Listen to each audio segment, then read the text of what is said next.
Well, welcome everyone to Montreal and the the eighth International Cell Film Festival, McGill.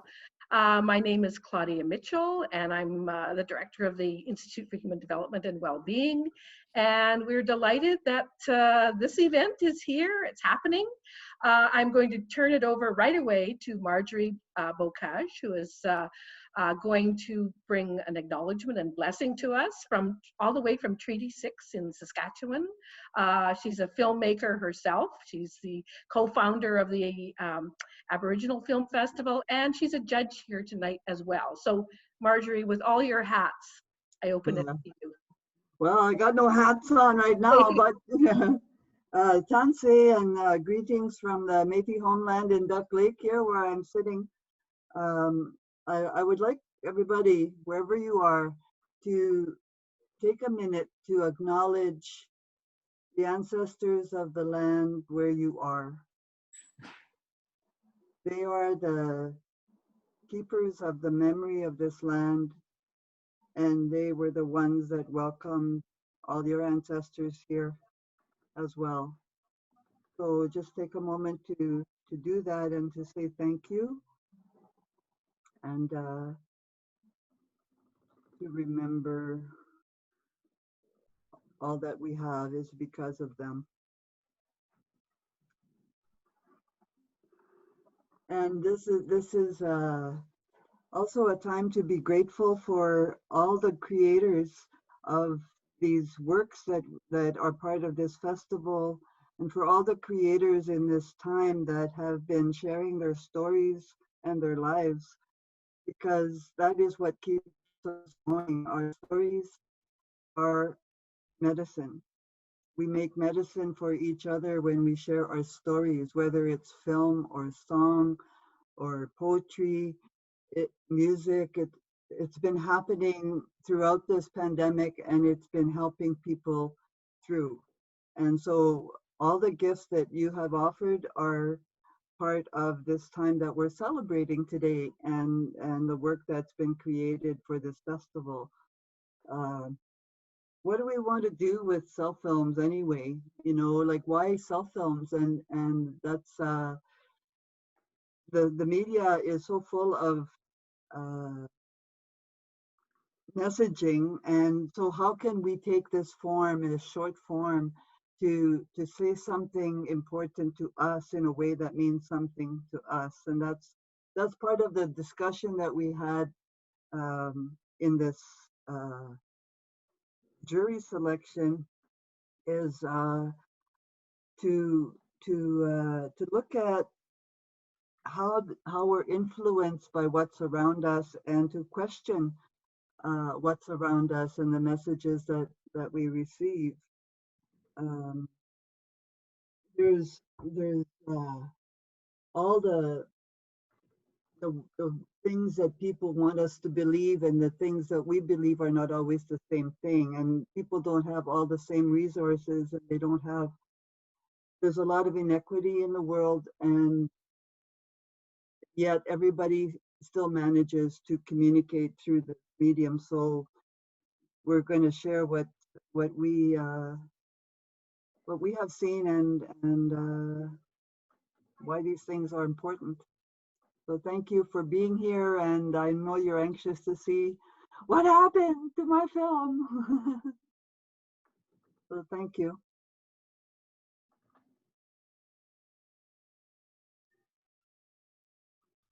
Claudia, you're muted.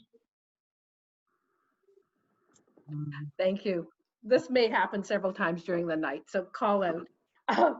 Uh, at the end of March, I think our team in the Participatory Cultures Lab at McGill and the Institute for Human Development and Wellbeing were sort of like, what can we do? What should we be doing? And of course, we're doing it in our own living rooms on Zoom. And we had actually just finished the 7th International Cell Film Festival, but it seemed very timely to really think about how do we stay connected? What do we do?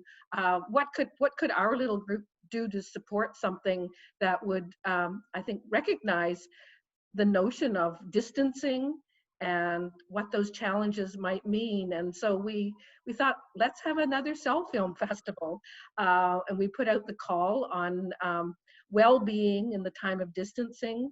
And from then on, it has been really thinking through and taking up Marjorie's points here of what can story do? What can it mean? What does it mean to connect during this time? There's a whole team.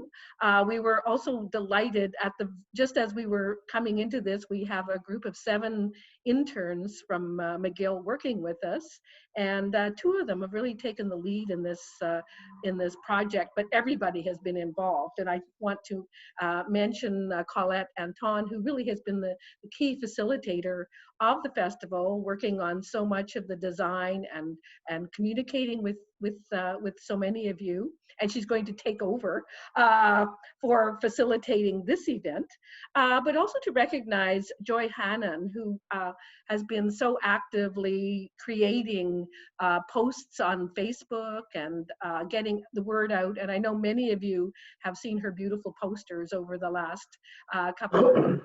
So it's been a team effort. We'll come back to other members of the team before the end of the evening. But just to let you know that just before I turn it over to Colette, that you are going to get to see all the prize-winning films this evening. But there will also be an opportunity to see all the films again. They're going to be up on the website. I know many of you have already viewed them. And to just declare this Cellphilm Festival open and alive and zooming in, and over to Colette. Let me introduce her. Colette, where are you? I'm here. Thank you, Claudia. I'll do another quick transition to introduce Scott Walter, who is the Executive Director of the NGO Code, our sponsor for this festival. Scott, could you please tell us a bit about yourself, about Code, and about your interest in this initiative?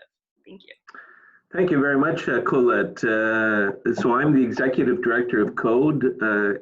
It's an international development organization based, I'm phoning from Ottawa.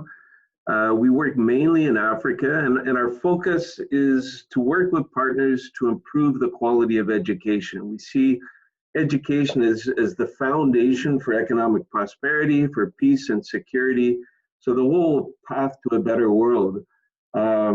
But in trying to work towards such a lofty goal, we have to focus in, and we recognize that improving the quality of teaching is probably the single most important factor in raising educational outcomes. But we've not long ago gone through a strategic plan process, and with our theory of change about how we bring about change. We talk about teachers and literacy materials for sure, but we really say that the greatest change happens when we can put the empowerment of women and girls at the very heart of our approach. And it's that, I think, that brought us in touch with McGill and with Claudia and with other colleagues such as Dr. Lisa Starr. About so how can we actually do this? I mean, the empowerment of anyone, the empowerment of women and girls is something, it's a term that's thrown around very easily. Everybody talks about it, but how do you actually make it happen? And it was in the program actually where we asked McGill to come to Mozambique with us to look at how we could actually do something in this regard. And this is where we were really introduced to the idea of participatory visual methodologies in the creation of Cellphilms. The particular example in Mozambique was we worked with teacher colleges there and in the preparation of teachers for service. But for the most part, these teacher colleges are also residences. And it's filled with young men and women, and with the instructors, and unfortunately, in some cases, need much stronger words than that, but there's a huge problem with gender and sexual-based violence in these residences.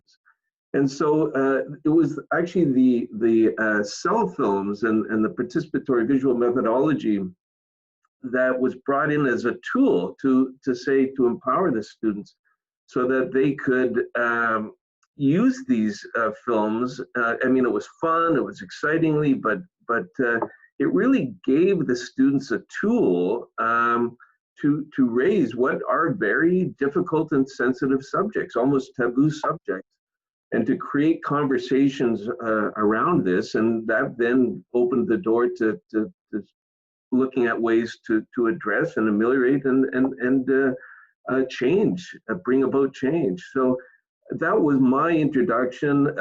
Some of the Cellphilms that have been created out of Mozambique are just fantastic. You know, it's dealing with things like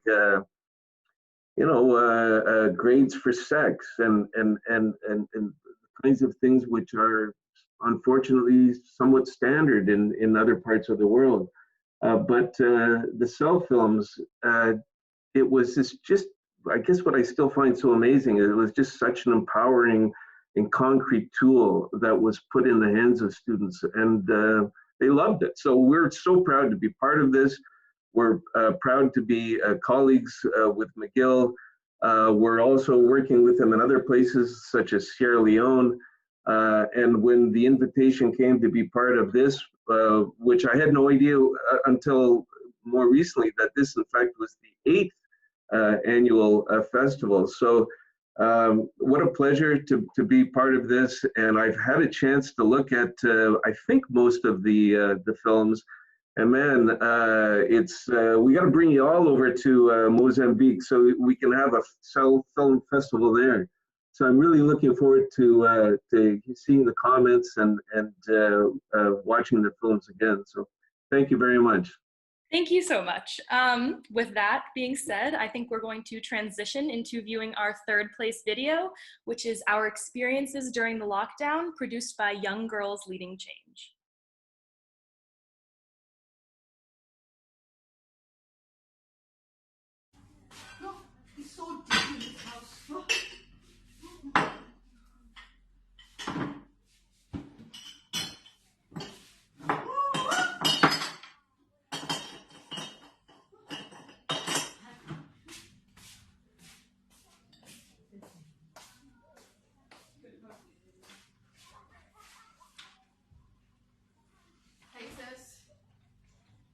We were so good together. How come we could not weather this storm and just do better? Why do we say goodbye?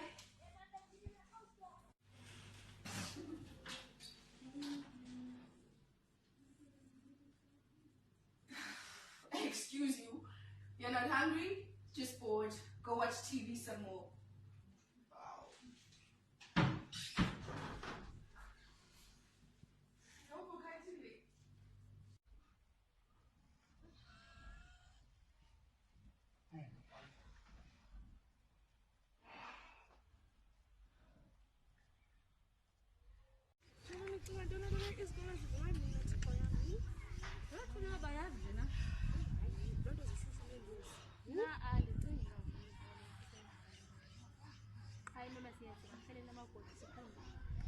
Asikwazi kaloku ngoba ke uzogqibelela sinayidatha yethu neyezinto asisazona into abazali bayadika uthi kuba udigqibele angcole bemnyama babeyiloo nto uthi sasitadisha umntu afika umntu abengcwala apha bekuthuba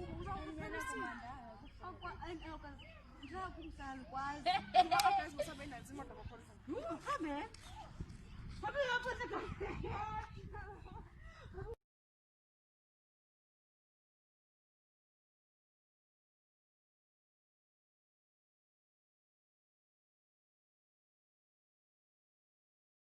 That was wonderful. Thank you. Now I'm going to hand the floor over to Marjorie, Katie, Layla, and Gabby, and just remind everyone to be mindful of time as we move along.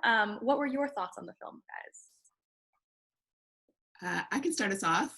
One of the things that really spoke to me in this film was the ability to talk about, well, as someone who's based in Canada and has done a lot of work in South Africa, the film originated, was how they picked out themes that really resonate across borders.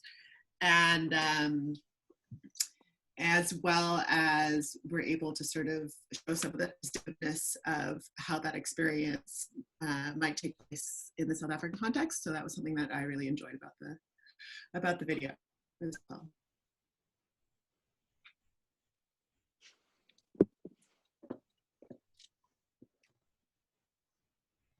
Yeah, I also really loved the fact that they could put all their struggles in their daily life, and even like their socializing with distances, and what they were struggling at home, and their boredom and everything in this 90 seconds in the context that in a geography that I personally don't have any idea about it.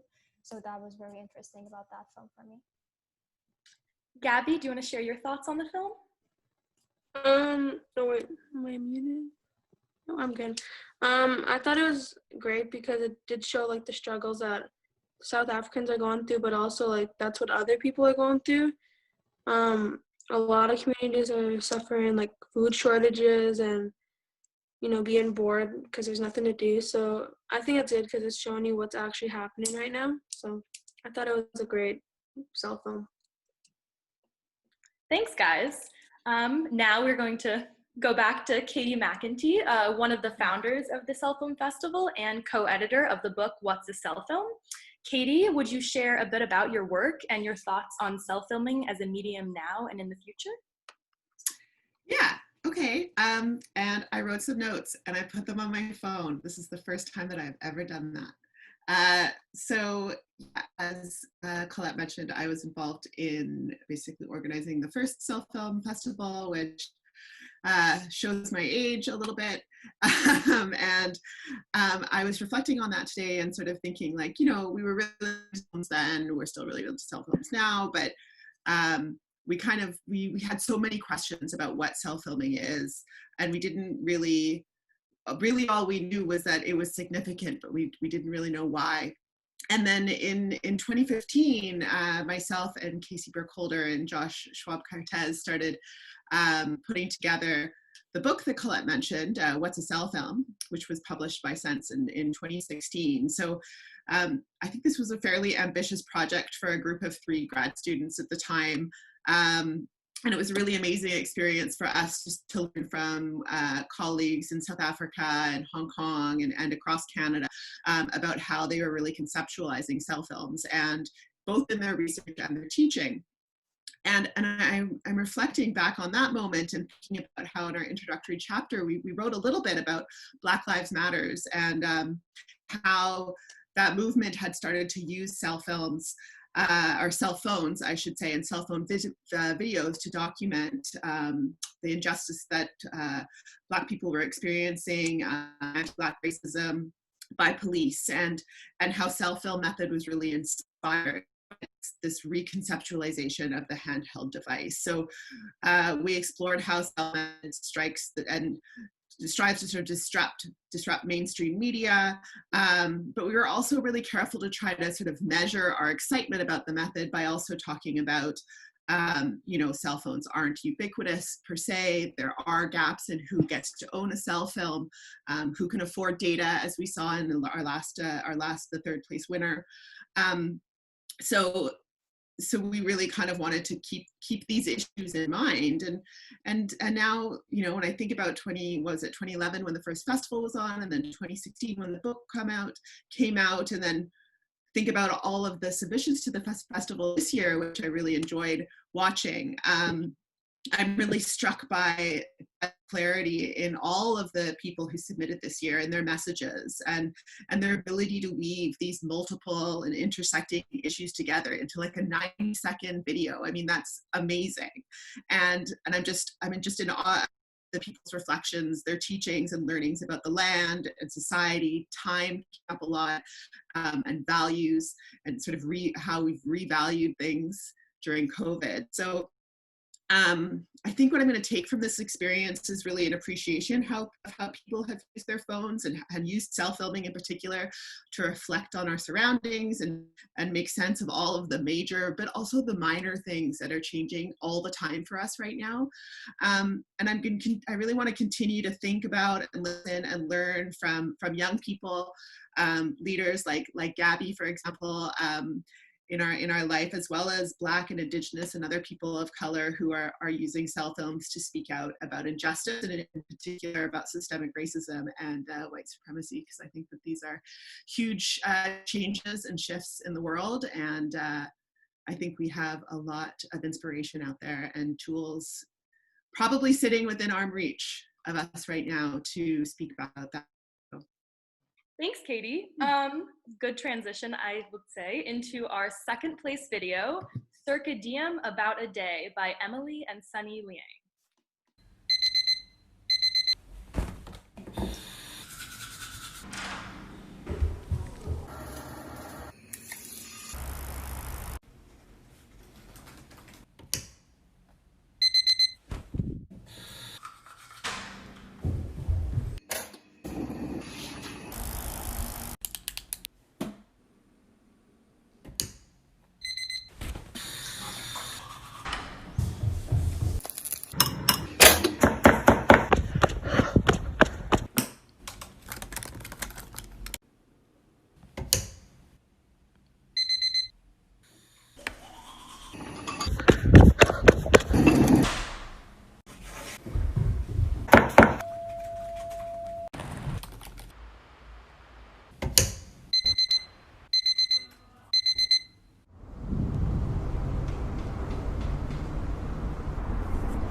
That was amazing. Now back to Marjorie, Katie, Layla, and Gabby for a brief discussion. What are your thoughts on the film, guys?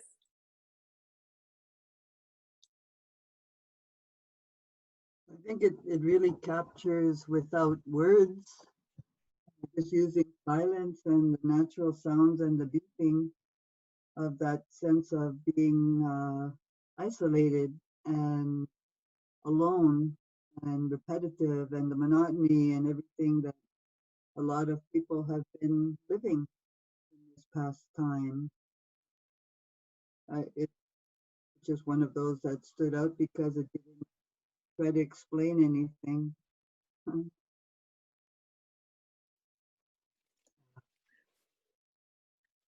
Yeah, it was a masterful piece of editing.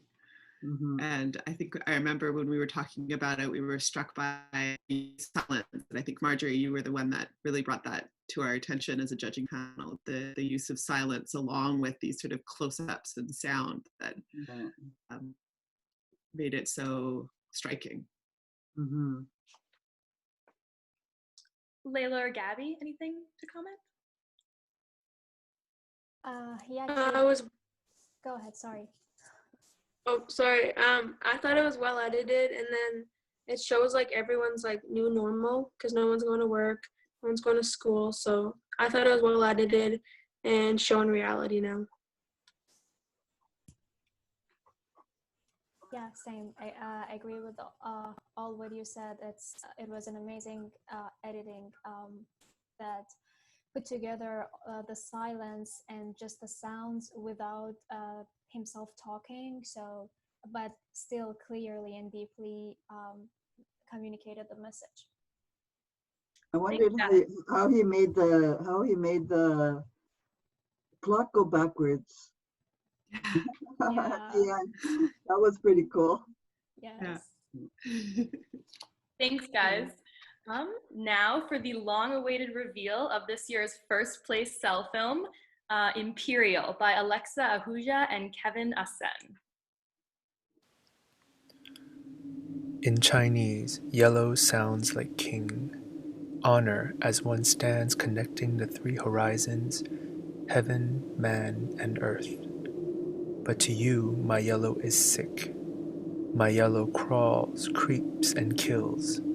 My yellow, bleached, disinfected, metaphorically and to a certain extent literally. I was once told that I didn't belong, but now I'm told to not exist. On an unceded land, the only place I know as home, now empty. 6 feet apart, it keeps us safe, they say, you say. But little did I know your distance was kept by your disgust. Even from a distance, you make me feel closer to nothing. Should I keep walking? Why did I leave the apartment in the first place? Here I sit in the dark, where I feel safe and seen. Yellow sparks flicker across the globe, like broken lights or signalings of danger. I stare at the void where humanity once resided, and worry for the lights who have shone and lit our paths, and for the baby bulbs who are still unaware of their worth and brightness. In darkness, I am afraid of the virus, but in light, I am more afraid of you.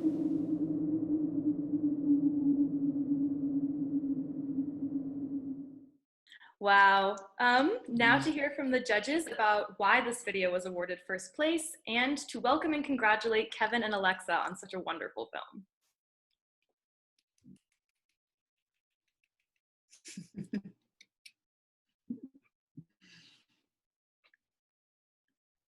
Well, who's going first? It's being invisible in isolation and yet being a target because you're Asian.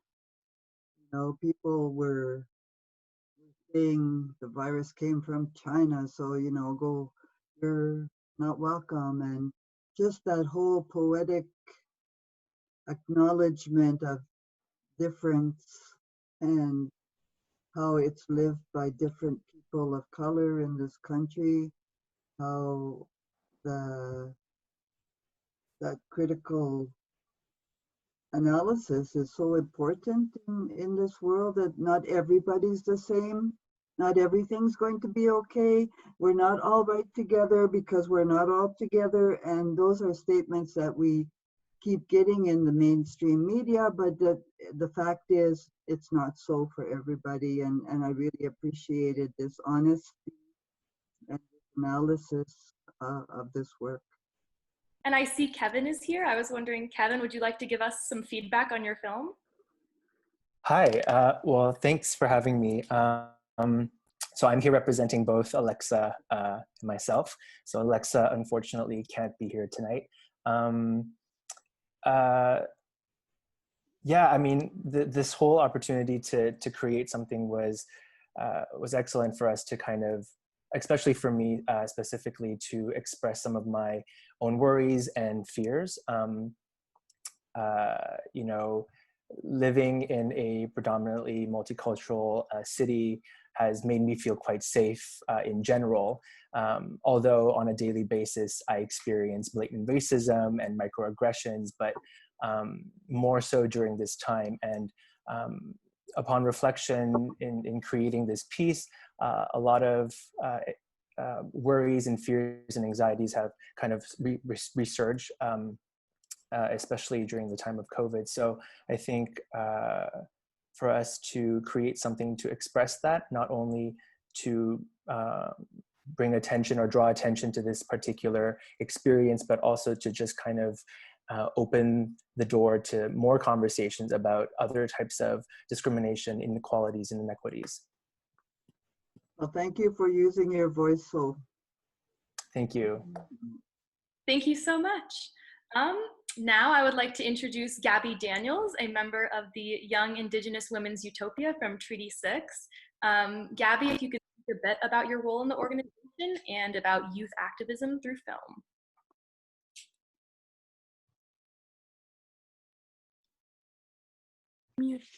Hi everyone, my name is Gabby Daniels. I'm 17 years old and I'm from Treaty 6, also known as Saskatoon. And I'm a member of the Young Indigenous Women's Utopia. And I kind of like wrote down some stuff, so I just thought I'd read that.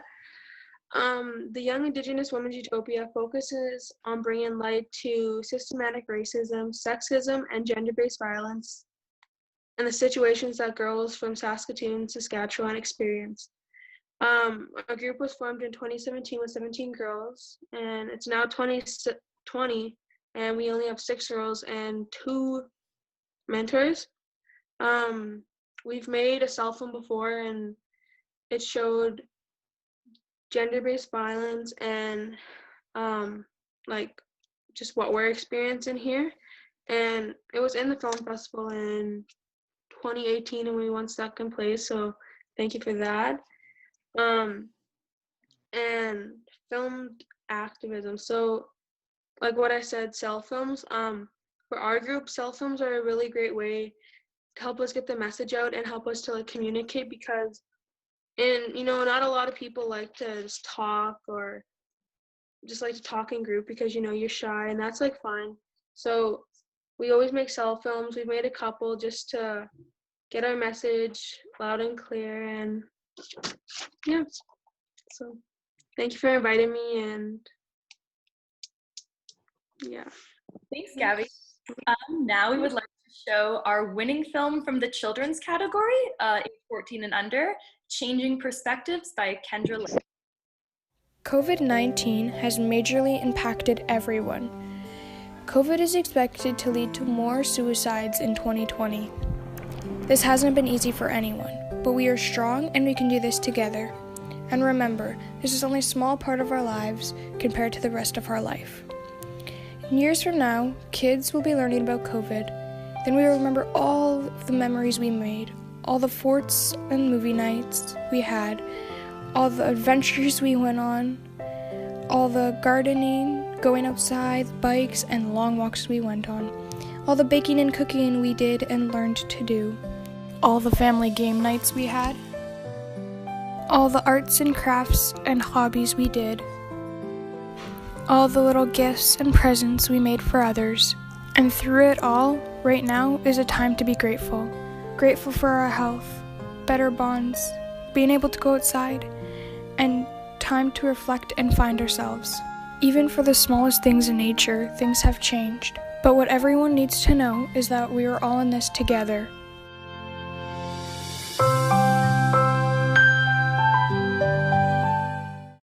That was great.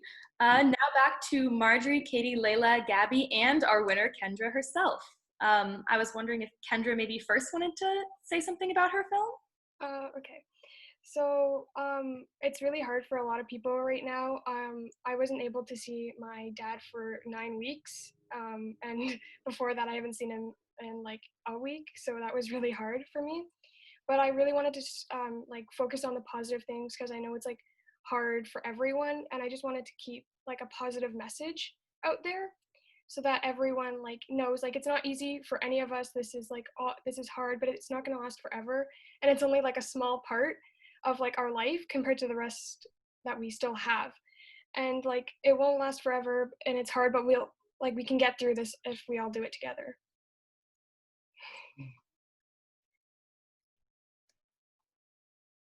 Do any of the judges have any words for Kendra? Kendra, you had so many like beautiful images in your Cellphilm, and I was wondering if like, do you also like, do you have like a side photography business going on, or? I do like to take pictures and stuff, but like my whole family does too. Like my little sister actually took a few of them, and like my siblings took a lot of them too. But like it was like a group effort. Most like we all worked on it together, but it's kind of just all of us. Amazing. It was kind of cool the way that you were remembering now as the past already, like in the future, like your sense of time, like it's now, but like we'll remember this when, like we'll be sitting around the fire saying, remember when, whatever. But it's like it's already here. The future is already here, and so is the past, in the way that it's all woven together. I thought that was kind of cool. Yeah. because I wanted to like let people know like this is not forever. This is not the rest of our lives. This is not gonna last forever. This is not an eternity long thing. It's just a small it's just not gonna last very long. So in like 5 years from now, we're gonna be like, oh, remember when like we were like really bored for like 13 weeks because we had nothing to do.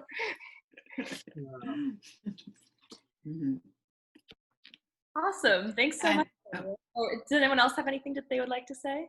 Sorry. I was just going to ask Kendra if she had any ideas for another Cellphilm, like that she might make, another topic. Well, actually, I made like a Cellphilm. I didn't use my own video or videos or pictures originally, like, and before I knew this was like a competition or anything, and I was just making it, and I was just like talking about COVID and how it was like affecting me. And then I showed my mom it, and she's like, "This is really good." And like there's like a competition going around about like the well-being during this, and I was like, "Oh!" So then I made like a whole new one with all my videos and pictures, and yeah. So if I were to do another one, though, it'd probably be about like the importance of like the importance of family.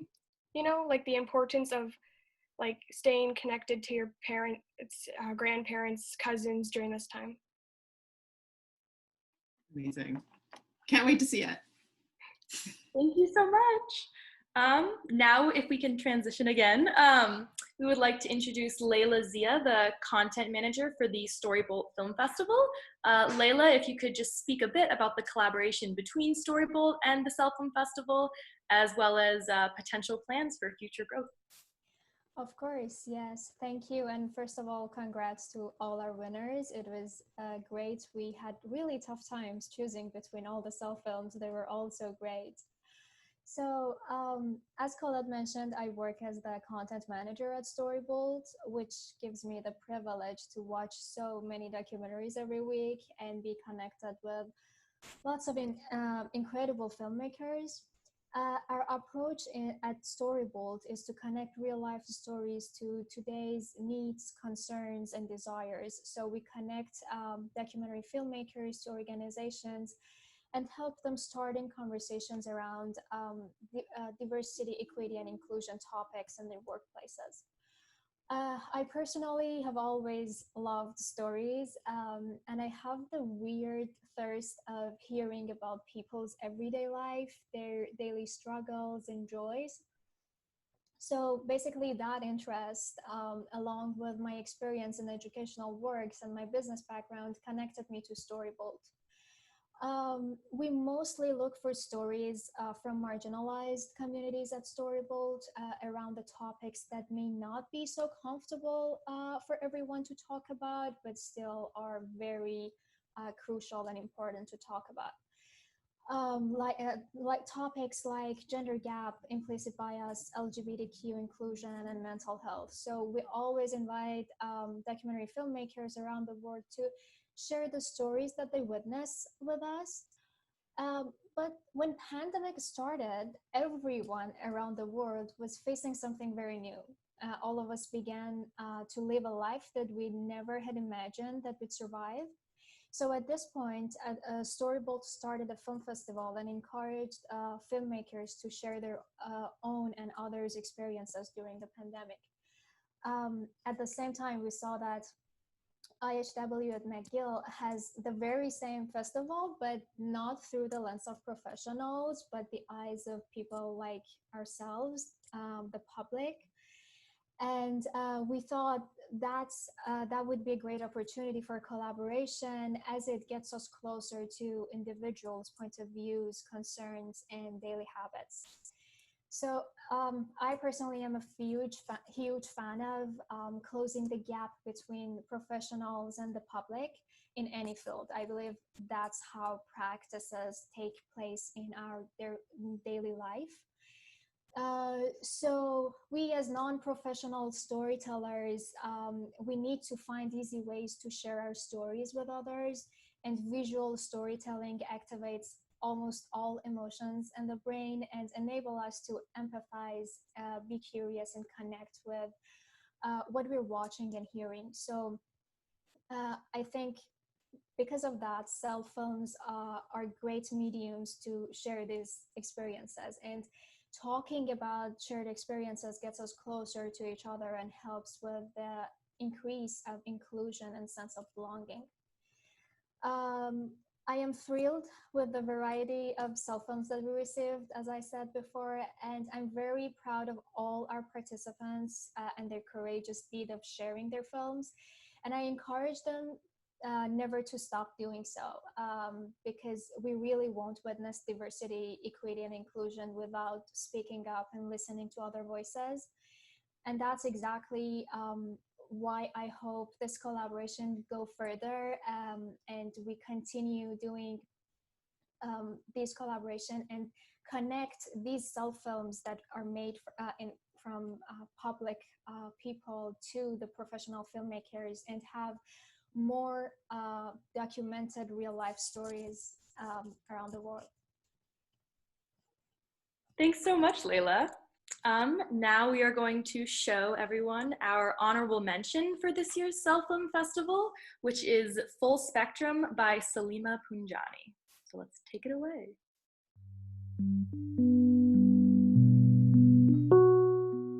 I really like all the colors, so my favorite color is rainbow.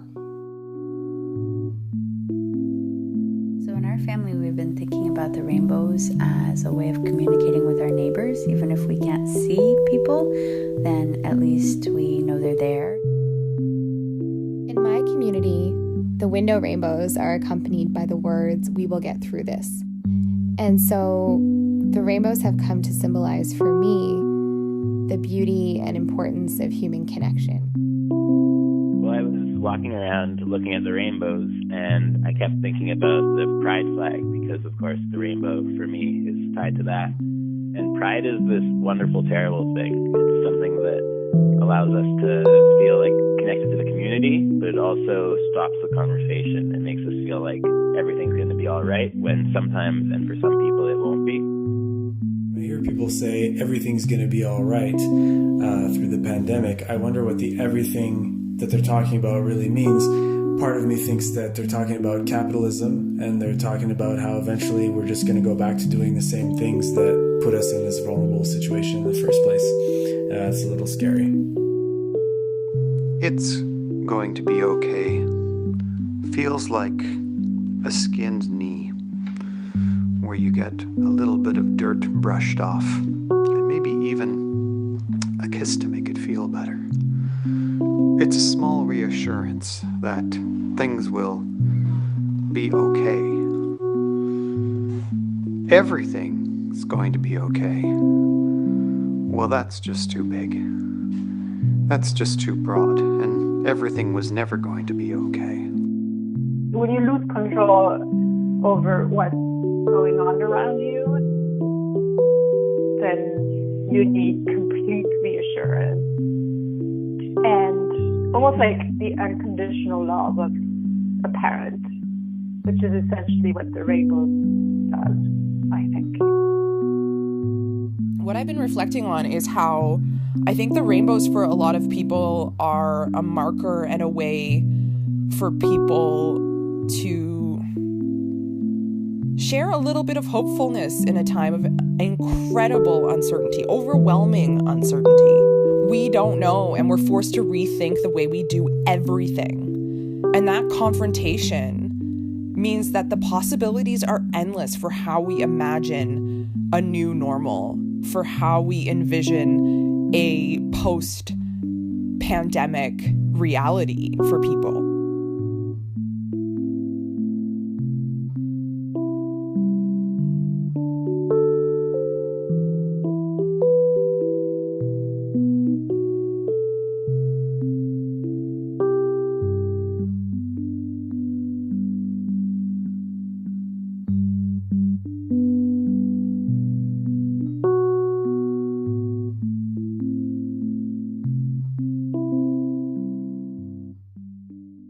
Wow.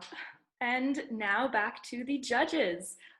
Could you all speak a little bit about your thought process in choosing this film as our honorable mention for this year's festival? This was a hotly debated Cellphilm. Yeah, it doesn't follow the rules of cell films. Doesn't follow the rules of media, and that's why we love it. Because, well, for me anyway, it questions everything, and that is the whole purpose of making these kinds of stories, is question what's going on, to see what's going on, and to use your voice, let it be heard. Even if it doesn't fit the 30-second or 60-second or 90-second framework, it's important that your voice is heard. And so I celebrate this film for doing that and questioning all those images and conventions that we take for granted in every day, and seeing through them and beyond them. I also want to wish everybody a happy Pride Month wherever you are, because of the rainbows. Rainbow is also about difference, and it's about promise, and it's about so many things. So just helping us to reflect on that in a little longer format is good. And so I thank you. And I mean, not all Cellphilms have to be 90 seconds. Just this particular festival asks for 90 seconds. Yeah, yeah, I know, rules. Katie, yeah, sorry. Sorry. I was just going to say that the gentleness of the video is also really beautiful. The combination of the music, this sort of slow series of rainbows, and the diversity of that, and then the diversity of opinions that come up. It's masterful. I was going to say that, masterful.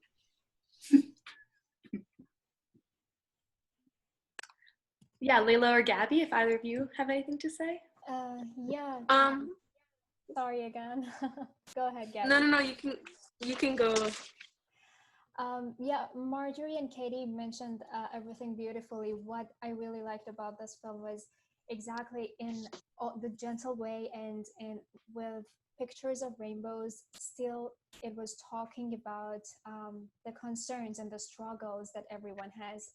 These days, we always start our emails with, yeah, I hope this email finds you and your loved one in good health. We are wishing for the best. We have so many resilience practices like baking, like watching movies, and all these things. And all of these resilience practices and communications bring us to putting that rainbows and hope over our windows. But at the same time, we all have the concern of, okay, what is exactly going to be okay? What is going to remain unchanged, and what is going to change, and what is going to go back to the way that it was? I really liked that this Cellphilm brought all these aspects together, and it had very diverse voices in it.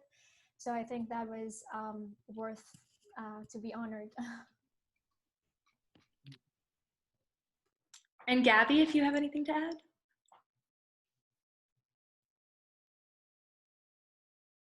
I think you're muted. Just Sorry. Oh wait. Still muted. Can you guys hear me now? Yeah. Okay, sorry. I think it was really good, letting us know it's gonna be okay. And like Katie said, it was really gentle, the video, and it was very relaxed, and I think so. That's another great thing about it. That's all I have to say right now. Well, thank you to all of you for your wonderful discussions, both throughout the judging process and throughout this festival. And finally, we would like to announce the winner of our People's Choice Award, Darshan Sanju Yanani, for his film, What Do I Do Now?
back to Claudia with some parting words as we look towards the future. Thank you all for tuning in and for sharing your thoughts. Wow, that was amazing. I would say I'm speechless, but then I will still talk anyway. Thank you so much. I think the whole idea of being able to have the judges here and several of the filmmakers here, the topics, the issues are just absolutely so provocative. And I really to thank all of the people who submitted Cellphilms, ranging in age from 4 up. We don't know the extreme end, but we know that there were these are some of the, this is the first year we've ever had a children's award.